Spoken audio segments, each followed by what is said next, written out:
Arsenal's April curse strikes again. In the space of 3 days, it looks like our season that looked so promising only a couple of weeks ago is now all but over, and the best we can play for is second place in the Premier League. We went out of the Champions League last night in a tight, cagey game, 1-0 away to Bayern, then beating us 3-2 on aggregate. And, you know, our first season back in the Champions League after, 7 years, ends at the quarter-final stage. And look, obviously I understand, you know, there's a lot of overreaction, a lot of people pissed on Twitter and online and everything going a bit over the top in my opinion. Look, of course I'm gutted and I'm frustrated with the players because I do feel as if this Bayern team were more than unbeatable over 2 legs. And, you know, looking at it, we probably lost that game in the first leg when we gave them 2 absolutely appalling goals to take it back to the Allianz level. Really and truly, we should have been going to the Allianz Arena at least 2 or 3-0 up, in my opinion. Excuse me. But going there with just a draw, it was always going to be tough. And watching the game, you could always tell it was going to take 1 goal either way to probably win it. And unfortunately, that did go to Bayern in the second half. The bit of poor defending from Arsenal, which I don't think I could say throughout the whole game. I think Arsenal defensively performed quite well. I think it was the attacking intent and the attacking front 4 or 5 that did let us down last night. But you know, when you're under that sort of pressure and constantly, and it's not like we was under constant pressure, but when Bayern did go forward, they did seem to have more space and the more dangerous sort of chances. And you know, it does come from a cross from the left hand side. Yeah, Guerrero puts it in. You know, Tomiyasu, Martinelli, possibly Rice, all sort of just on their heels. Kimmich comes steaming in the back stick and puts a really powerful header past Raya. At first, I thought, surely Raya, can you not save that? But when I looked at it, the pace it come at him, sorry, and it was right in the corner. So no, he couldn't really have saved it. So, and unfortunately, we couldn't find a response, and that's our Champions League dream done. For English teams in general, last night weren't great. City going out to Real Madrid on pens now means that 5th place in the Premier League will not get Champions League football, which might be a good thing because chances are Spurs might finish 5th, so that's good. But I would rather have been in the semi-final, in all honesty. Look, it's when I look at this Arsenal team, and like I said at the beginning of the video, you know, April sort of curses seems to have struck Arsenal again because the last few years we do seem to just bottle it when it comes to April. The last few years we've been in a position to fight for something important at the time and we seem to always slip. And it is a concern, but look, when you look at it realistically, we've gone out over 2 legs to Bayern, who have seasoned Champions League side, and I know they've had a poor domestic season, and that did put Arsenal as favourites in a lot of people's minds. And look, Arsenal could have knocked them out, 100%. We could have beat them. If anything, I'd say Arsenal ended up beating ourselves in a way with 2 really poor goals in the first leg. But when it comes to the Champions League, it's a different thing, man. They've got some genuine world-class players, like especially when you look at Kane and Kimmich, for example. And Kimmich, who I thought was brilliant yesterday, ended up scoring a goal and making a difference. Kane was non-existent, in all fairness, in both games, in my opinion. I know he scored the penalty, but that's literally all we done in both games against Arsenal. But we just don't really have that. We don't have that X factor yet. We don't have that experience in the Champions League yet. You know, the only players we've got who have really played in it is like Jorginho and Havertz, but they've played for a different club. Same with Zinchenko and Jesus. Zinch didn't actually play yesterday, but you know my point. There's not much experience in that team, and I do think it's a big factor. I think the 2 things this team's missing is a little bit of experience and some genuine top draw game changing players. We've got a very, very good team there. You know, some fantastic players who are, you know, really, really good young players who maybe will become world class one day, or some who are on the cusp of it, in my opinion. Like you look at the back, Saliba yesterday I thought played very, very well, very calm. Swept up everything, kept the ball well.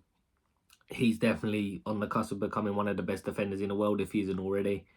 Declan Rice, I think, can and will be a world-class holding midfield player again if he isn't already.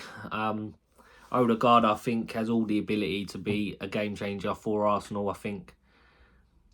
I don't know, he's just missing maybe like little something. I don't know whether it's the structure around him or what, but in these sometimes big moments, he just can't seem to find that moment that wins us a game. I mean, he did set up Martinelli for a brilliant chance in the first half that I feel Martinelli should have done better for, but other than that, not too much. But I think he's got all the potential to be a world-class player.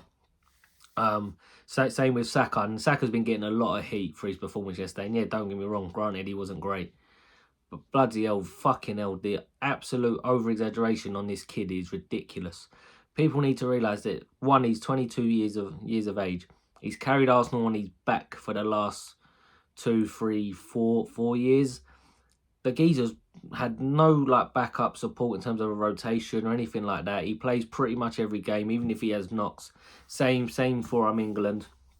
The geezer, he's gonna have a natural dip in form at some point, and he's still putting up the best numbers he's ever put up in the season.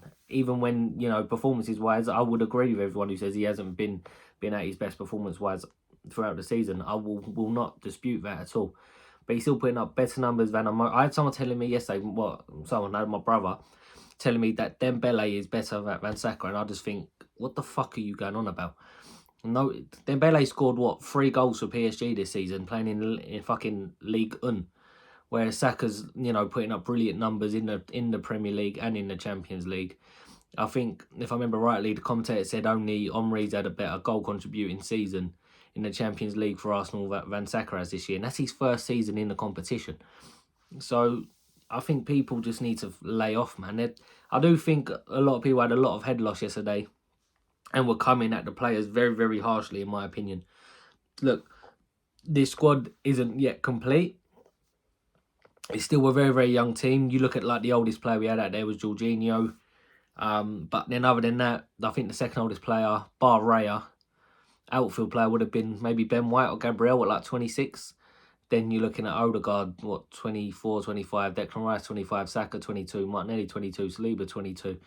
Like Kai Havertz is like 24. I know he's like gone for a lot of money and he's had big moments in his career, but this is still a young team, man. And look, as frustrated as I am and gutted at the performance, not only of the Champions League. Look, if we had to beat Villa, this wouldn't have felt as bad.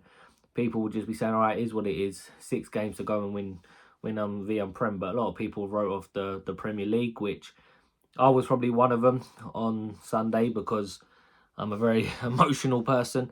But in hindsight, look, it's definitely out of our hands, and City going out last night has made it harder for us because now all they have in terms of a big trophy to lift is the Premier League, and now I really could see them winning all 6 of their games. But the only thing we can do is win all six of our remaining games and see where it puts us. If City slip up once, Arsenal could go on and win it. So it's going to be tough. You know, the players look out of form, tired a little bit, deprived of confidence at the minute, but they've got to pull up their socks and just dig in for these last 6 games. You know, if you win this last 6 and you lose the title to City by a couple of points, you know, I can't argue too much with that, and I won't class that as a bottle job, as a lot of people like to try and throw at Arsenal just because it's the easiest thing to do. But in reality, if you lose the league to City by 2 points, you go out the Champions League in the quarterfinals to Bayern in your first time being back in it. It's not a bottle job, no matter how much people want to try and make it out to be. This team's still growing, it's still developing, it still needs to have some things added to it. Definitely a little bit of experience and some X-factor players. I mean, who them players are, I don't know. I don't know who's really out there to realistically get, who, you know, could be that person who does something out of nothing for us in these kind of games. But hey, that's down to Arteta and Edu to sort out. And look, we've still got plenty to play for in the Premier League. 6 finals, like I said, if you win all 6 of them, starting with Wolves on Saturday, you really could end up winning the PREM, because even if City draw once, we could end up beating them on goal difference. Our goal difference is better than theirs currently. It did take a hit on the weekend of, what was it, a 6-goal swing in their favour. But look, you keep ahead of them in goal difference and they draw one game, you just don't know. So yeah, let's see how it goes for Wolves on Saturday. I'll probably try to do a preview for that tomorrow. If not, I'll just be doing a reaction video if I don't get time, because I've got quite a busy schedule tomorrow. But let's go to the player ratings for the Bayern game. I mean, this is tough. Raya didn't really have much to do, and what he did do, he dealt with fine, man. I don't think he could have stopped the goal, so,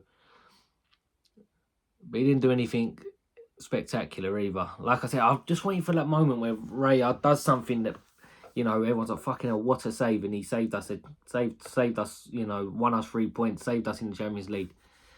He doesn't do that. And I do think maybe in goal is a position where Arsenal should look to upgrade again in the summer, in all honesty. I do think Raya has been a slight upgrade on Ramsdale. And I don't want to be too harsh on him, because I think he has done a lot of good things. But he doesn't save us points or doesn't save us games. He really, really doesn't. And I think that is quite a big thing.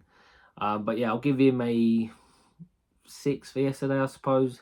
White, didn't think had a great game, as he didn't against Villa.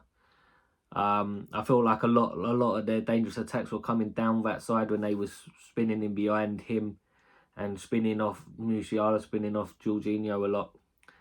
Yeah, I'll probably give him a 5. Saliba, I actually thought had a very good game. I don't think he could have done much more. Brilliant on the ball, won the ball back effortlessly at times. I don't think he could have done much more. I'll give him a 7. Would be Arsenal's man of the match, but in a game like this, none of them really deserve it. Gabriel, again, I thought was fine. Some people was getting onto him saying he wasn't good, but I don't agree with that. I thought he was fine. I'll give him a 6. You know, at the end of the day, him and Saliba have shut down the best striker in the world in 2 games. And like I said, I know he scored a penalty in the first game.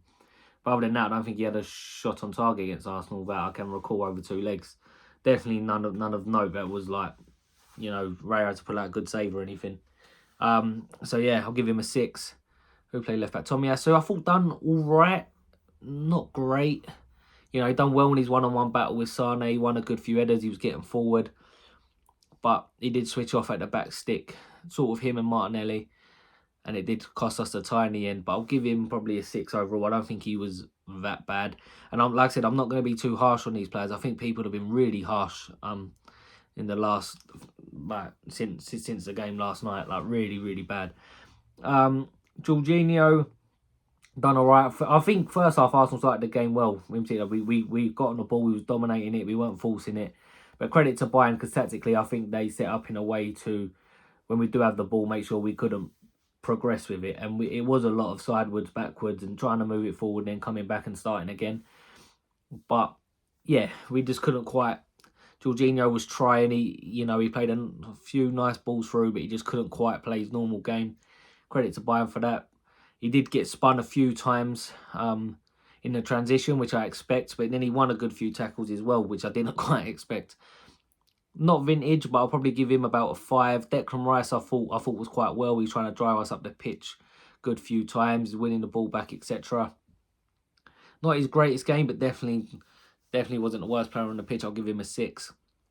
Odegaard had a couple little moments where you could see his class. Like I said, set up the biggest chance of the game for Martinelli, but again, I think Bayern nullified him really well. Probably give him a 5.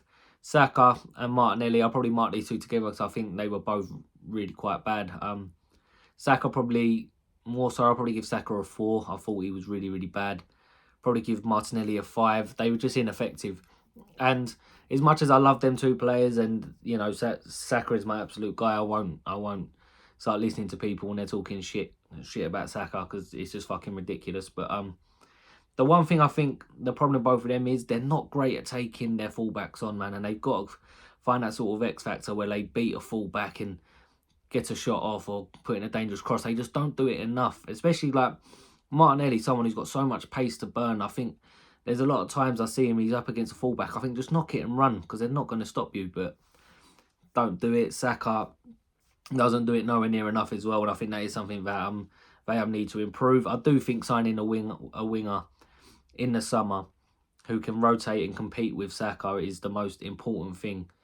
Even more so than probably grabbing a striker, in my opinion. So, but yeah, look, no excuses. He had a poor game, so I'll give him a 4. Martinelli, I'll probably give Probably give a 5. I say he's maybe slightly better than Saka, but was he? Maybe not. I suppose I'm saying that just because he ended up getting a shot off in the game. Havertz didn't really notice him, to be honest with you. I mean, he had a few nice touches early on, won a few nice headers and that, but didn't notice him, to be honest. I'll give him a 5. And the subs made no impact at all, so I won't even bother even rating them. But look, disappointing. But you know, if you saw my earlier videos, I said I think we had more chance winning Champions League than we did the Premier League, and I was naive in the sense that I didn't at that time. This was before the Porto game. I didn't really take into consideration how important the experience of the Champions League was. And you know, it's a big learning curve for these players, and you know they will improve from it. It could be, you know, another disastrous end to a season where people are going to enjoy getting their digs in on the players saying same old Arsenal, bottle jobs, blah, blah, blah. Like I said, I don't fully buy into that as long as we don't completely capitulate now in the league. Like I said, if we win 6 and we finish second, so, you know, cool, it happens. We pull our socks up, have a good summer and go again next season. But I do genuinely believe that under Mikel and these players will go on to win big things at Arsenal, and I do stick by that. And I think a lot of neutral and rival fans are getting their last kind of digs in on us whilst they can, because I think deep down all of them know, sorry, that Arsenal's time is coming, and it wouldn't surprise me if we end up winning the league this season. Well, it would, but it wouldn't surprise me if we end up winning it next season, in my personal opinion. So look, I understand everyone being frustrated, but don't be too harsh on the players and that, like, because I do think people have gone a bit overboard with this particular result. I understand it with Villa, because Villa was really poor and you should be beating Villa, but this I think has been a little bit harsh personally. But yeah, let's move on to Wolves. Win that game and then beat Chelsea, which will be the last 2 games that are sort of congested. If we can win those 2 games, we're right back on track. And let's see, you never know, City could slip up. I think we play twice before City play again in the league, so we could get ourselves, it'll be like 4 points ahead of them. Yes, City will have a game in hand, but if by the time they play Brighton on Thursday, I believe it is, they could be 4 points behind us, and you know that's pressure then to make sure that they can't slip up. So let's at least apply the pressure and see where it takes us. Let me know in the comments what do you guys think of the game, the players, everything moving forward. Is this Arsenal team a team full of pretenders? Will they ever, you know, go on to be winners? What do you guys think? Personally, I think under Arteta in this and these players, you know, the bulk of them, I think there's probably about 14, 15 real good players there. Need a few more added to it, and I think this team could go on and win big stuff. Thank you guys for watching. Please do like, comment, subscribe and share, and yeah, talk to you all soon. Thank you. Bye bye.